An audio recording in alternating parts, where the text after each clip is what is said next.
श्रीदेव्याः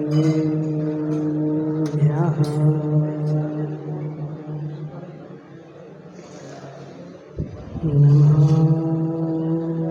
श्रीवर्धमानाय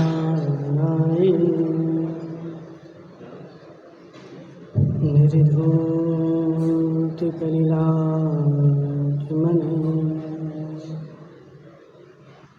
शालूकानां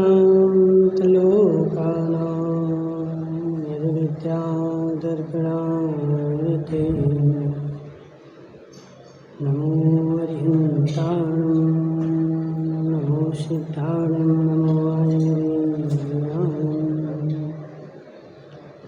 नमो अध्यायां नमो सर्वशाहं। पंच परमेष्टि भगवान की अनंत अनंत सिद्धि परमेष्टि भगवान की 1000 देवादेव आदिनाथ भगवान की आचार्य भगवान विद्यासागर जी महाराज की आचार्य भगवान विशुद्ध सागर जी महाराज की सागर जी महाराज की आचार्य सागर की जय। मनुष्यों, तीर्थंकर भगवान की दिव्य देशना श्याद भगवान के ग्रंथ हो आचार्य भगवान बंधे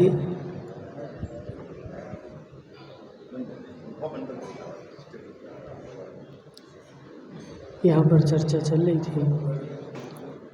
बंधे यदि कहो पारिणामिक ऊंचा, बंध होने पर जिसके सत्यांश अधिक होते हैं वह अपने रूप परिणमित करा लेता है। ऐसा त्रिकालिक नियम है और इस कलिकाल की बलिहारी है कि इस कलिकाल में अशुभ के सत्यांश अधिक हैं। इसलिए प्रत्येक जीव अशुभ की ओर परिणमित होता जा रहा है और अशुभ की ओर जाने के लिए इसको सोचने की आवश्यकता नहीं पड़ती। अशुभ की ओर जाने के लिए इसको विचारने की आवश्यकता नहीं पड़ती, क्योंकि उसकी शक्ति अधिक है और जिसकी शक्ति अधिक होती है वह अब चुंबक रख दो पसंद दादा किसको किसको तुम एक चुंबक रखना ट्रेन के सामने, ट्रेन को खींच लेगी। क्यों? ट्रेन की शक्ति ज़्यादा है इसलिए चुंबक नहीं खींच पाई, और छोटी सी कील होगी तो छोटी सी कील को चुंबक जो है उठा करके भी खींच लेगी। तो ऐसे है जीव, इस काल में अशुभ की शक्ति अधिक है और अशुभ जो है सर्वत्र फैला हुआ है और रग रग में फैला हुआ है। ऐसा नहीं, देखो दूध में पानी की तरह मेरे परिणामों में अशुभ भरा हुआ है। शुभ करने के लिए मुझे 1 महीना सोचना पड़ता है और अशुभ करने के लिए तुरंत तैयार हो जाता है। और बैठे बैठे भी काका जी समझ बात को, यहाँ तुम बैठे थे और यहाँ शुभ के लिए आए थे और तुम्हें यहाँ भी कोई लोभ लालच दिया जाए, क्या होगा? क्या होगा? तैयार होगे कि नहीं होगे? महाराज तुरंत तैयार हो जाएंगे।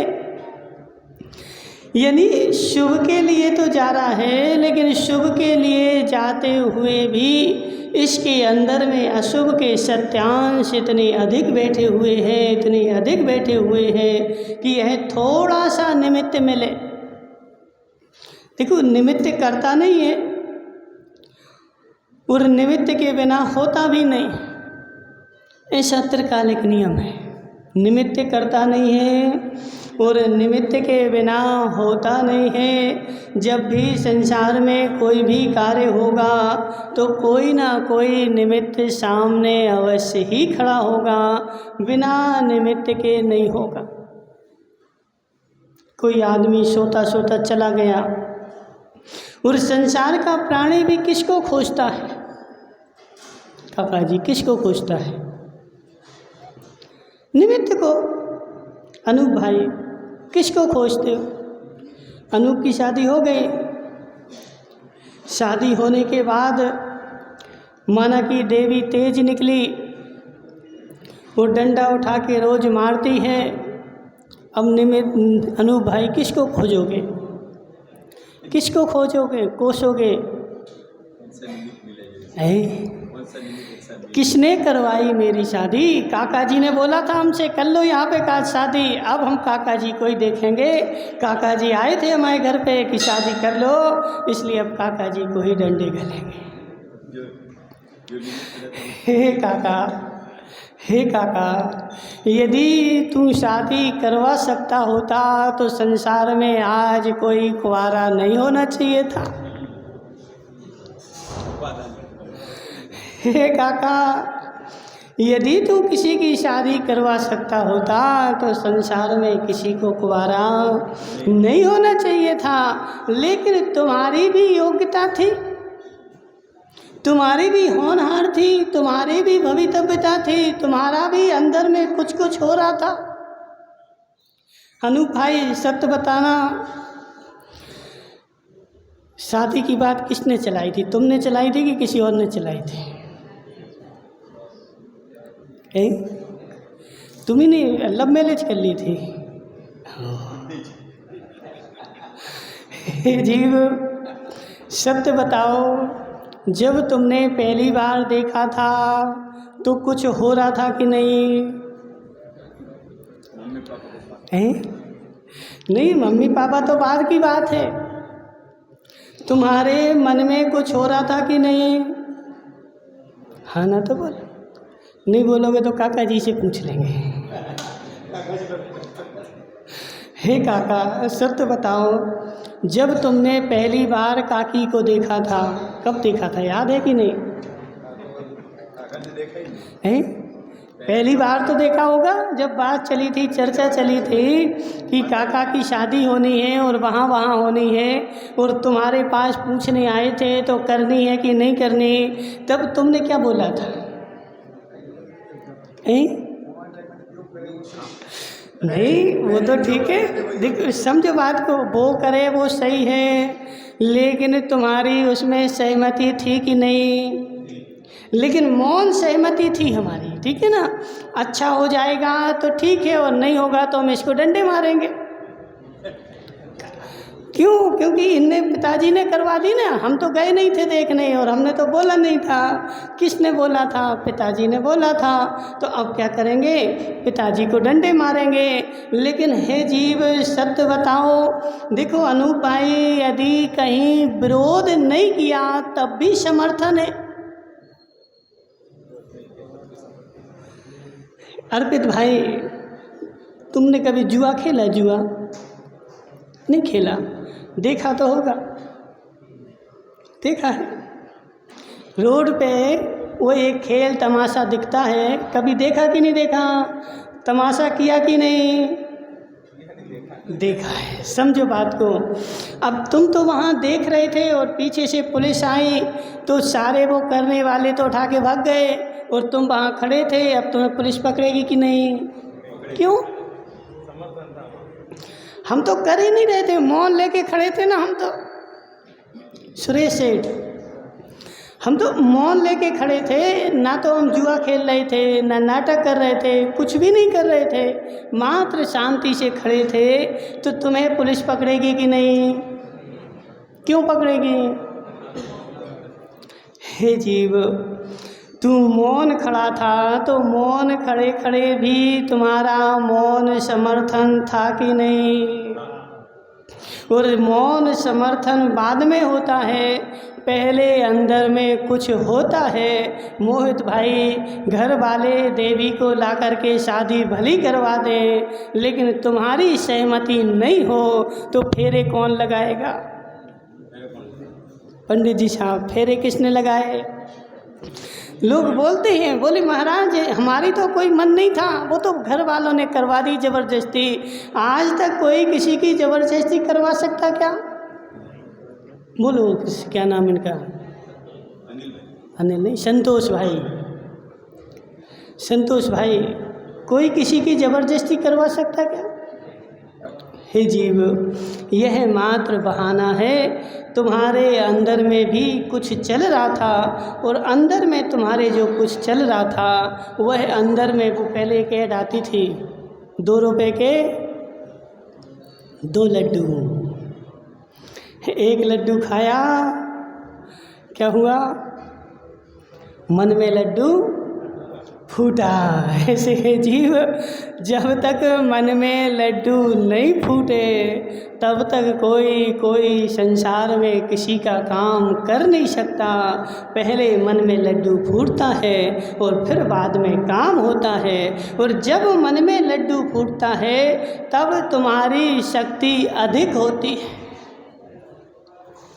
तभी देखो, सामने वाला निमित्त था, वो तो मात्र काका जी, तुम तो क्या थे? काका जी तुम मात्र निमित्त थे। शादी अनूप की हुई थी और अनूप का उपादान जागृत था, लेकिन संसार में ऐसा ही होता है, जब भी पकड़ा जाएगा। कौन? आज तक उपादान नहीं पकड़ा गया। बेचारा उपादान तो छिपके बैठा है, अंदर में बैठा है, और उपादान जो है सब करता वही है, लेकिन पकड़ा कौन जाता है? जो सामने दिखता है उसको डंडे गलते हैं, और जो करता धरता होता है वह बेचारा दूर से मजे लेता है। जी, यह संसार की स्थिति है। संतोष भाई, संतोष नहीं, सतीश भाई, क्या अब सतीश तो देखो मंदिर के बगल में है मकान, जो वहाँ से बैठे बैठे सबके मज़े लेता है? वहाँ बैठा बैठा सब देखता है, सबके मज़े लेता है। बाजे बजने लगे सो नाचने लगता है, और बाजे बंद हो सो घर में घुस जाता है। जो भी पास में है, तो पास का देखो मज़ा तो मिलता है। ऐसे हे संतोष, सतीश भाई, आज तक संसार में जो भी पकड़ा गया वह मात्र निमित्त ही पकड़ा गया। आज तक उपादान पकड़ा नहीं गया, और किसी ने पकड़ने की कोशिश भी नहीं करी, जबकि करता धरता वही था।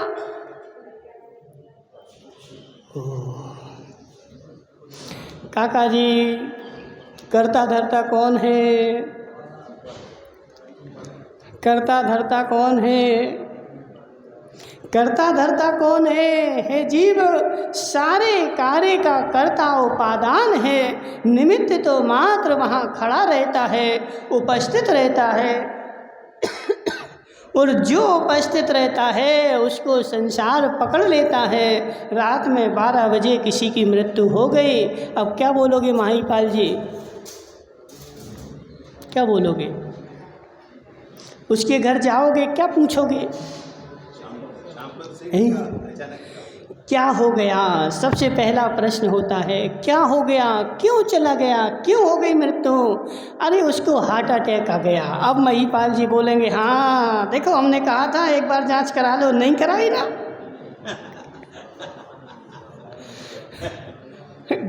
संसार की स्थिति, हमने कहा था, परसों ही कहा था कि एक बार जांच करा लो, यदि जांच करा लेते तो आज बच जाते, हार्ट अटैक नहीं आता, और हमारी बात नहीं आ रही तो देखो चले गए ना, हम राजा हैं। हे जीव तू श्वान का जीवन जी रहा है, उसको तो जाना ही था। आज तक बिना आयु के क्षय के किसी का मरण हमने ऐसा आदमी देखा काका जी, ऐसा आदमी देखा तलवार से 2 टुकड़े कर दिए उसके। सब देखने वाले बोल रहे थे अब तो मर गया, मार डाला। लेकिन 1 घंटे बाद पुलिस आई, तब भी उसके दोनों धड़ जो थे तड़प रहे थे, और पुलिस उठा करके हॉस्पिटल में ले गई। डॉक्टर ने सिल दिया, 8 दिन बाद उठ के खड़ा हो गया। ऐसा स्पष्ट तलवार से 2 टुकड़े 2 धड़ कर दिए, फिर भी जी रहा था। क्यों? क्योंकि उसकी आयु बाकी थी। और एक आदमी बेचारा जा रहा था, अभी घाटोल की घटना यहाँ की नहीं, घाटोल में मंदिर जा रहा था डिब्बी लेकर के, 35 साल का लड़का, और रास्ते में हार्ट अटैक आया और गिर के वहीं तुरंत चला गया। हे जी, क्या हो गया? हार्ट अटैक आ गया। संसार जब भी पकड़ता है तो निमित्त को ही पकड़ता है, उपादान को आज तक किसी ने नहीं पकड़ा। और जिस दिन तू उपादान को पकड़ने लगेगा उसी दिन तुझे सम्यक दर्शन हो जाएगा। काका जी, कोई संसार में कोई करता नहीं है, जैसा कार्य होना हो बुद्धि मेरी वैसी ही चलने लगती है और कार्य मेरा वैसा ही चलने लगता है। तू लाख पुरुषार्थ करे लेकिन बचने वाला नहीं है। काका जी, लाख पुरुषार्थ करे लेकिन बचने वाला नहीं है। एक वही उदाहरण आता है, एक राजा, उसको नरक जाना था। किसको? राजा को। और उसने जीवन भर अर्पित भाई धर्म किया। अब धर्मात्मा नरक कैसे चला जाए? कोई ना कोई निमित्त तो चाहिए ना, बिना निमित्त के कार्य नहीं होगा, कोई ना कोई निमित्त चाहिए। अब लास्ट समय में उसको ज्वर हो गया, दाह ज्वर की बीमारी हो गई। सारे डॉक्टरों को दिखाया, कुछ होने वाला नहीं, कुछ नहीं हुआ। दाह ज्वर, शरीर जल रहा है। डॉक्टर के पास गए। अब डॉक्टर का काम तो क्या है बताओ? क्या काम है डॉक्टर का? बोरा भर के दवाई दे देगा, खाओ। सारी दवाइयाँ खा ली, ठीक नहीं हुआ। एक दिन रात्रि में सो रहा था, पलंग के ऊपर लेटा हुआ था और किस्मत से छत पर 2 छिपकली आ गई। सुना है? नहीं सुना? काका जी, क्या सुना फिर तुमने? 2 छिपकली आई छत के ऊपर, और छत के ऊपर लटकी दोनों की दोनों लड़ने लगी। अब कार्य तो यहाँ होना था लेकिन लड़ने छिपकली बैठ गई, और दोनों छिपकली लड़ने बैठी और एक छिपकली ने दूसरी छिपकली की पूंछ काट दी। और जैसे ही वह पूंछ कटी तो ऊपर था तो उसके ऊपर गिरी। जैसे ही उसके ऊपर पूंछ गिरी, थोड़ा सा खून उसके शरीर में लगा, और जिस स्थान पर खून लगा उस स्थान पर उसको दाह ज्वर से शांति मिली। जैसी गति होना हो, क्या नाम तुम्हारा? महेश सेठ। जैसी गति होना हो वैसी मति हो ही जाती है। जीवन भर धर्म किया, राजा था, न्याय के साथ सारे लोगों का पालन पोषण किया। लास्ट समय में लेकिन उसको जाना नरक था, तो उसकी गति ऐसी हो गई, मति ऐसी हो गई कि बीमार भी हो गया, और वह खून एक बूंद शरीर पर गिरी, उसको शांति मिली और उसकी दिमाग की बत्ती जल गई। और सुबह उठ के बेटों से क्या बोलता है कि हे बेटे, मुझे अपनी बीमारी का दवा मिल गई। पिताजी बताओ कौन सी दवा है, मैं जल्दी जाकर के लेकर के आता हूँ। किस दवाई से तुम्हें आराम मिलता है, उस दवाई का नाम तो बता दो।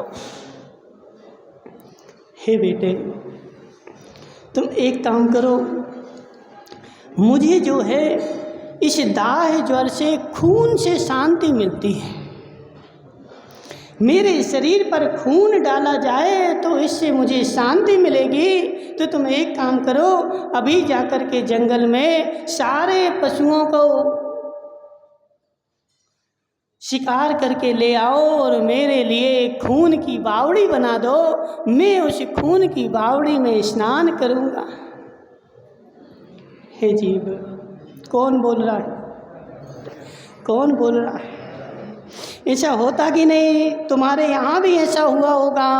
बहुत सारे लोग ऐसे जिन्होंने जीवन भर धर्म किया, लेकिन लास्ट समय में उनकी स्थिति ऐसी हो गई कि सारे नियम तोड़ने पड़े और सारे नियम तोड़ करके खाट पे पड़े और सारे नियम टूट गए। रात को खाना पड़ा, अभक्ष भी खाना पड़ा और सबके लिए तैयार हो गए। एक महाराज की स्पष्ट घटना, एक महाराज थे जबलपुर के, लास्ट समय बीमार हो गए। अब देखो घर वाले तो मोही होते ही हैं, अनूप भाई लास्ट समय बीमार हो गए। घर वाले आ गए, बोले अब तो हम इनको घर ले जाएंगे, दवाई कराएंगे, हम इनको नहीं मरने देंगे। और दीक्षा छेद करा करके घर ले गए। 70 साल के थे और हॉस्पिटल में भर्ती किया और 8 दिन भर्ती रहे और चले गए। जीव उनकी होनहार ही ऐसी थी तो निमित्त भी उनको ऐसे मिल गए। तो उस राजा की होनहार थी कि नरक जाना था, लेकिन महेश सेठ उसकी, देखो धर्मात्मा तो नरक जाएगा नहीं, नरक जाना है तो कुछ काम तो करना पड़ेगा। जेल में जाना है, पुलिस को पकड़ना है तो कुछ काम तो, अपराध तो करना पड़ेगा। बिना अपराध किए, हे बेटे काका जी अपनी बुद्धि संभाल के रखना। देखो बुढ़ापे में बुद्धि क्या होता है, भ्रष्ट हो जाती है। सबसे ज़्यादा तुमने देखा हो, बहुत सारे बेचारे डोकरे रहते हैं, 50-60 साल तक तो अपने जीवन पे कंट्रोल रखा, लेकिन जैसे 60-70 साल के हुए अब बेचारी चटोनियाई जीव हो गई। अब सब चाटने का मन करता है, मैं बाज़ार में चाट भी खाऊं, जलेबी भी खाऊं, सब कुछ खाऊं। इसलिए हे जीव, अब बुढ़ापे में लास्ट समय है, अपनी बुद्धि को संभाल के रखना। उस राजा के जैसे अपनी होनहार खराब मत करना। बेटे से बोल दिया कि मेरे लिए खून की बावड़ी बनवा दो। हे जीव, क्या करना है, क्या करना है, खून की बावड़ी बना दो। लेकिन बेटा जो था धर्मात्मा था, उसने खून की बावड़ी बनाने के लिए जंगल में जा रहा था। देखो होनहार अच्छी हो तो निमित्त अच्छा मिलेगा और होनहार खराब हो तो निमित्त भी खोटा ही मिलेगा। जंगल में जा रहा था किसके लिए, मैं पशुओं को मार करके लाऊं और अपने पिता के लिए खून की बावड़ी बनाऊं। लेकिन एक होनहार अच्छी थी बेटे की। जंगल में एक मुनिराज मिल गए, बोले हे जीव कहाँ जा रहा है। मैं अपने पिता की इच्छा पूर्ति के लिए जीवों को पकड़ने जा रहा हूँ और उनके लिए खून की बावड़ी बनाना चाहता हूँ। मुनिराज ने संबोधन दिया, हे जीव तू किसकी इच्छा पूर्ति करेगा, तेरे पिता के नरक आयु का बंध हो चुका है और वह मात्र कुछ ही दिनों का मेहमान है। कुछ दिन बाद वह नरक जाने वाला है और तू और उसके लिए सहकारी होकर के और तू भी नरक की तैयारी करेगा। तुम्हारे पिता को कोई बचाने वाला नहीं है और ना वह बचने वाले हैं। उनका ज्वर जो है वह नरक आयु के बंध के लिए सहकारी है। इसलिए तू एक काम कर, मान जा, जीवों को मत मार। बेटा धर्मात्मा था और बेटे ने क्या किया कि जीवों को भी नहीं मारना है और पिता की इच्छा भी पूरी करनी है। कैसे हो सतीश भाई, कैसे हो, तुम कर सकते हो। उसने एक बावड़ी बनवाई, पानी भरा और लाल रंग उसमें घोल दिया। हे जीव, लाल रंग घोरा और लाल रंग जैसे ही देखा उस पिता ने लाल रंग देखा, उसके खुशी का पार नहीं रहा। मेरे लिए खून की बावड़ी तैयार है, मैं खून की बावड़ी में स्नान करूंगा और खून की बावड़ी में स्नान करके अपने शरीर को संतृप्त करूंगा। हे जीव, काका जी अशुभ को देख करके संतुष्टि हो रही है, यह घोर अशुभ है। अशुभ को देख करके, अशुभ को देख करके, अशुभ को देख करके और उससे संतुष्टि हो रही है, इसका मतलब है तेरी गति अशुभ ही होने वाली है। और शुभ को देख करके उससे संतुष्टि हो रही है तो इसका मतलब है तेरी गति अच्छी होने। देखो सब कुछ दिखता है मोहित भाई, समझ मेरी बात, स्पष्ट सब कुछ दिख रहा है। वो हमसे कोई बोल रहा था कल परसों, कौन बोल रहा था, बोले महाराज वहाँ वो ठिकरिया है, ठिकरिया, ठिकरिया है ना, ठिकरिया में कोई एक आदमी है, वो सारा भविष्य बता देता है। क्या नाम इसका, विराग भाई बोल रहा था ना कोई, हे जीव ठिकरिया जाने की आवश्यकता क्या है, यहीं देख ले, यहीं तुझे सब देखने वाला है। तुझे अपनी दृष्टि देख, तेरी दृष्टि किसको देख करके प्रसन्न होती है? संतोष भाई, तेरी दृष्टि किसको देख करके प्रसन्न हो रही है? जैसा कारण होगा कार्य वैसा ही तो होगा। आज तक ऐसा नहीं हुआ। माताओं किससे पूछे, वो कहेंगी खोडनिया मम्मा, आज नहीं आई वो। अनूप की अम्मा से पूछ लेते हैं, अनूप की अम्मा तुमने कभी जवार की रोटी बनाई?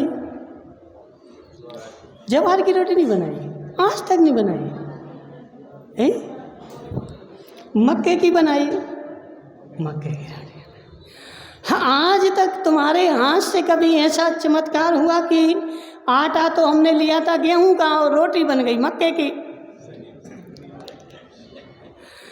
ऐसा आज तक कभी चमत्कार हुआ क्या काका जी तुम्हारे 70 साल के जीवन में? आटा तो लाया गेहूं का और रोटी बन गई मक्के की।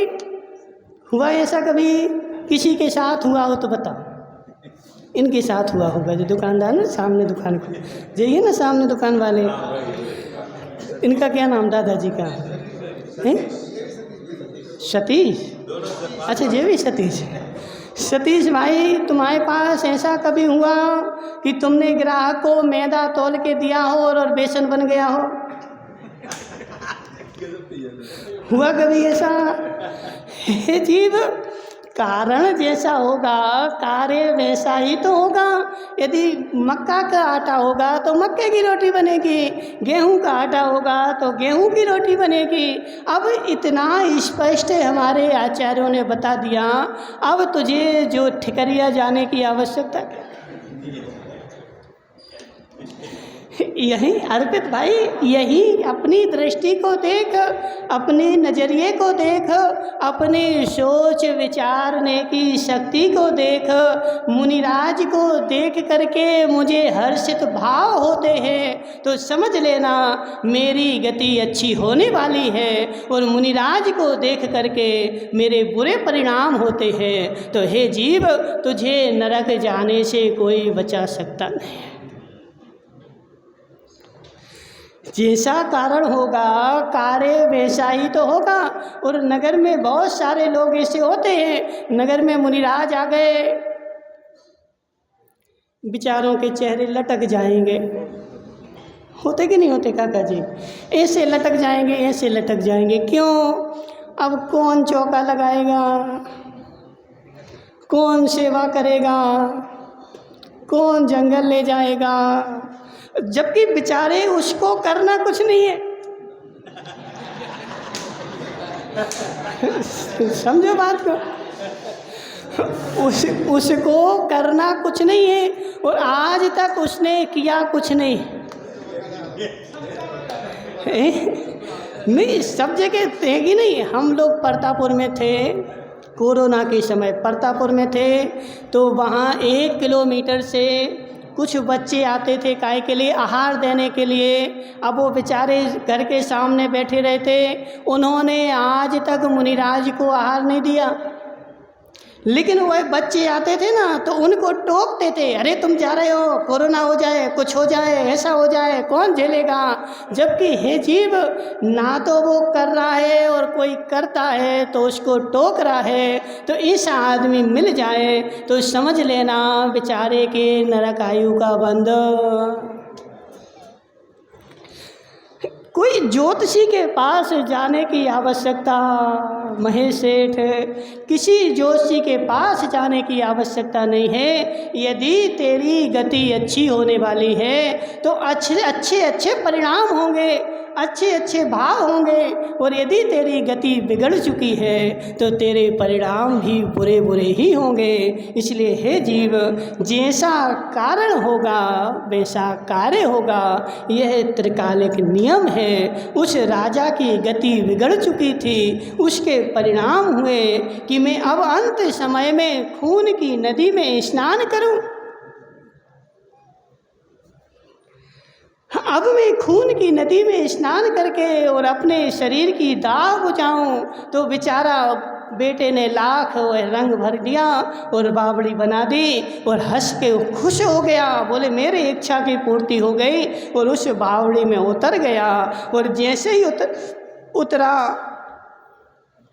एक बूंद मुंह में गई और उसको लगा कि अरे ये तो क्या है, रंग है, खून नहीं है, मेरे बेटे ने मेरे साथ धोखा किया है। और तुरंत उसको गुस्सा आया और तलवार लेकर के बेटे को मारने के लिए दौड़ा।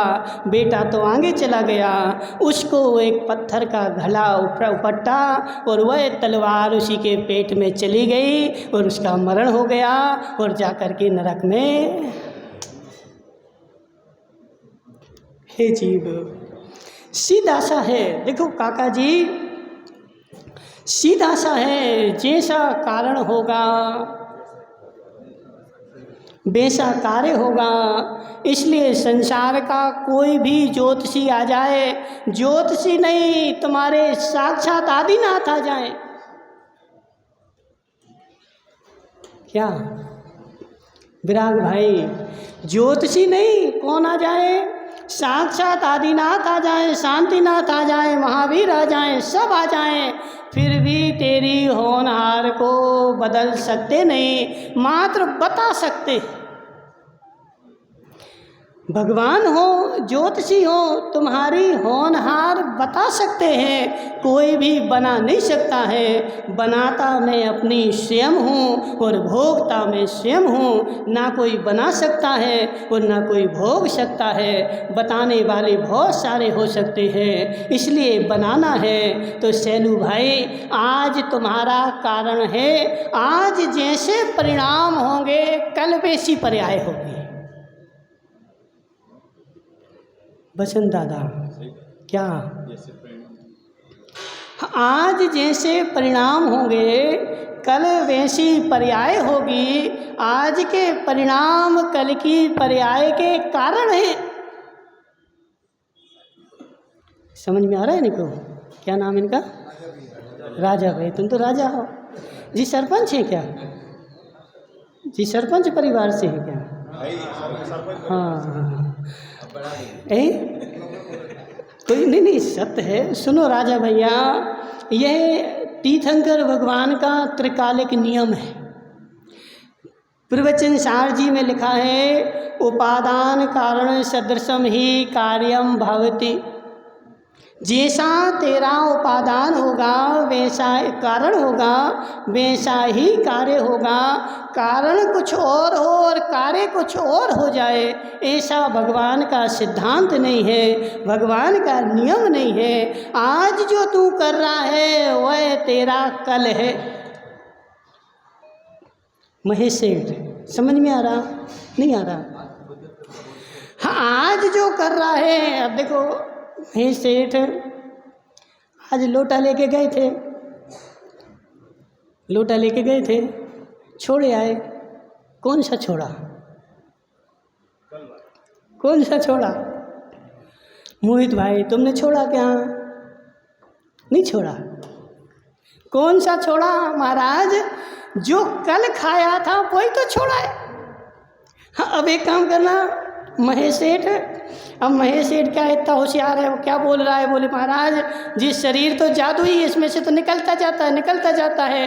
तो अब हम एक काम करेंगे, रोज लोटा लेके बैठेंगे और निकालेंगे, और वो भोजन कभी नहीं करेंगे। हे जीव, आज भोजन करेगा तो कल निकलेगा, और नहीं करेगा तो लोटा लेके बैठे रहे, निकलने वाला नहीं है। तो ऐसे आज जो तू कर्म कर रहा है, आज तेरे जो परिणाम है वही तेरा भविष्य है, और आज तेरे जैसे परिणाम हो रहे हैं वैसा तेरा कल का भविष्य होगा, उससे अलग नहीं होगा। और तुझे द्वेष बुद्धि आ रही है धर्म में, देखो देख लेना, मंदिर में आकर के तुम्हारे परिणाम हर्षित होते हैं कि कलुषित होते? काका जी कैसे होते बता? मंदिर में आकर के देव शास्त्र गुरु को देख करके मेरे परिणाम हर्षित होते हैं कि कलुषित होते हैं? यदि हर्षित होते हो तो समझ जाना मेरा भविष्य अच्छा है, और यदि देख करके कलुषित होते हैं तो समझ जाना मेरा भविष्य ठीक होने वाला नहीं है। अब तुम किसी भी भैरव के पास चले जाओ, भवानी के पास चले जाओ, पद्मावती के पास चले जाओ, क्षेत्रपाल के पास चले जाओ, लेकिन किसी में संसार में ताकत नहीं तेरा भविष्य अच्छा कर दे। बहुत सारे लोग ऐसे होते हैं, कैसे? महाराज हम तो जीवन भर पाप करेंगे और एक बार जाएंगे तो देवी को पूज के आ जाएंगे। होता कि नहीं होता? और बहुत सारे की बेचारे की मान्यता ऐसी है, वो घरों में देवी रखे रहते, देवी की पूजन करते हैं, और उनके यहाँ पैसा आता है, बोले देवी की कृपा से आ रहा है। हे मिथ्या दृष्टि, हे मिथ्या दृष्टि, हे मिथ्या दृष्टि। संसार के किसी भी देवी में, किसी भी देवता में इतनी शक्ति नहीं कि वह तुम्हें पैसा दे दे या तुम्हारा पैसा छीन ले। तेरे भाग्य का ही तुझे मिलेगा। कल जो तूने किया था वही तुझे मिल रहा है, किसी की कृपा से नहीं मिल रहा है, किसी के आशीर्वाद से नहीं मिल रहा है। मैंने जैसा किया था वही मिल रहा है, और आज जैसा करूँगा वैसा मेरा भविष्य होगा, और आज जैसा है वह मेरा भूत है। 3 काल हो गए, अब कौन सा भविष्य चाहिए बताओ राजा भैया? कौन सा चाहिए? कौन से भाव के बारे में तुम्हें जानना है? हे जीव, वर्तमान को सुधार ले। ना भूत तेरे हाथ में है, ना भविष्य तेरे हाथ में है। तेरे हाथ में कुछ है तो वर्तमान है, इसको सुधारेगा तो भूत भी सुधर जाएगा और भविष्य भी सुधर जाएगा, सब सुधर जाएगा। और वर्तमान सुधारेगा नहीं और भविष्य अच्छा चाहेगा तो ऐसा 3 काल में संभव। जी शैलेश है ना, शैलेश भाई बड़ा होशियार है। एक दिन क्या हुआ कि वो वहाँ गया था, कहाँ, उदयपुर जा रहा था, तो बस रास्ते में इसको एक बकरी वाला मिला। तो बकरी वाले ने क्या किया, दूध निकाला थन में से, और दूध निकाला तो कटोरी भर गई। अब जे भी होशियार था, बोले अरे ये तो अच्छी जादुई बकरी है, हम भी निकालेंगे। तो उसने तो निकाला था पीछे के थन से, और 2 थन गले में भी होते, देखे कभी? तो इसने कटोरा लिया और गले के थनों को खींचना प्रारंभ कर दिया। सुबह से शाम हो गई, बोले दूध क्यों नहीं निकल रहा? वो तो निकाल रहा था तो कटोरा भर गया था, लेकिन मैं निकाल रहा तो कटोरा नहीं भर रहा। हे जीव, जहाँ दूध था वहीं से तो निकलेगा, गले में थन में दूध है नहीं है तो निकलने वाला है नहीं है। तो जिसके भाग्य में है उसी के भाग्य से निकलेगा। जिसके बेचारे के भाग्य ही फूट गए, और जिनके भाग्य फूटे हैं काका जी, उनको खोटी खोटी बातें ही आती हैं। नहीं हो यदि विश्वास तो गोमरसार जीव कांड उठा के देख लेना, उसमें स्पष्ट लिखा है जिसके भाग्य फूट गए उसको बेचारे को खोटे विचार ही आते हैं। खोटे शास्त्र पढ़ेगा, खोटे काम करेगा और खोटे काम करने की योजना बनाएगा, और जिसके भाग्य अच्छे हैं वह अच्छे अच्छे काम करेगा। इसलिए अब किसी ठिकरिया जाने की आवश्यकता